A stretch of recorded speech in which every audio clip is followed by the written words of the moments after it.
Hello fellow UX pros.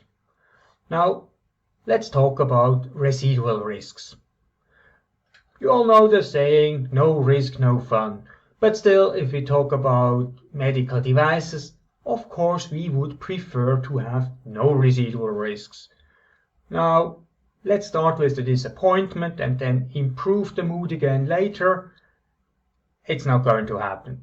There's always a residual risk. It may be very small and it may not be in every case and whatever, but our job is to control the risks, to reduce them as low as possible. It's not the case that we can expect that a device is totally risk-free.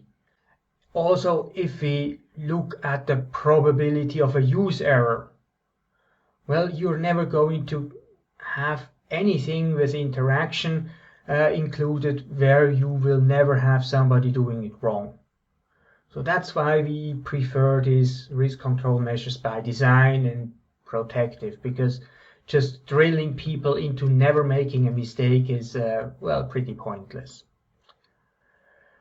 Then the other thing is also just to get the awareness of that we are not talking about the probability of a single occurrence of a risk in a single workflow. We talk about it over the lifetime of a product. So even if I manage to do it right today and you do it right tomorrow, we talk about 10 to 15 years here. So this needs to be considered if we talk about these probabilities as well. This also means that if you have seen something in a formative evaluation once, well, it's just going to happen, probability 100%. No further questions asked because no further discussion needed. Now, the other thing is the residual risk. And I just repeat it here again, it's very hard to prove that the descriptive measure has any impact on the probability. But it is very easy to prove that it doesn't, because just one mistake and yeah, goes out of the window. Now, the residual risk, especially for use errors, often depends on the sequence of events and the use context. And this again puts, of course, the usability engineer, the UX designer, in a very important role here. So user research and formative evaluations are essential to make an accurate risk evaluation. Let's just look at an example. So the risk evaluation from the Empire's perspective is, well, we have this hazardous situation that the rebels are going to hit the ventilation shaft leading to the reactor core, leading to a detonation of the Deathstar.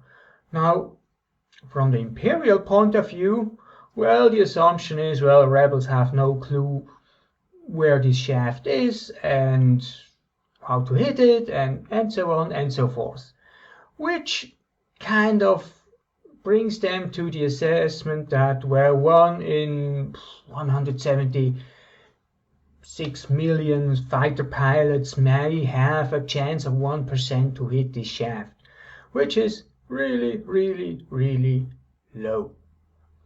Now, the same situation from an Alliance perspective looks different, because, well, they know the ventilation shaft, so they just have to hit it, which, well, still difficult, as we have seen in the movie, but now the probability just goes up to more than 20%.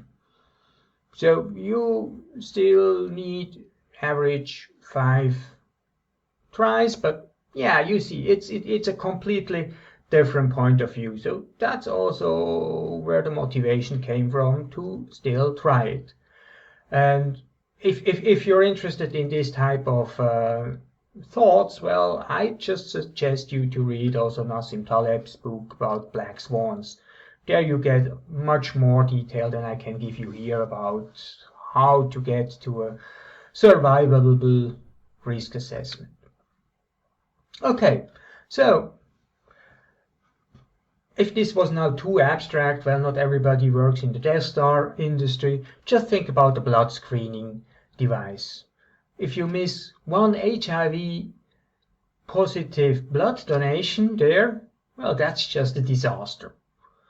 And it's the disaster if you miss it now or in 3 years from now.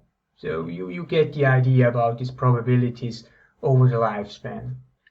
Then we also have to be aware that the risk evaluations are often to a certain degree just guesstimations.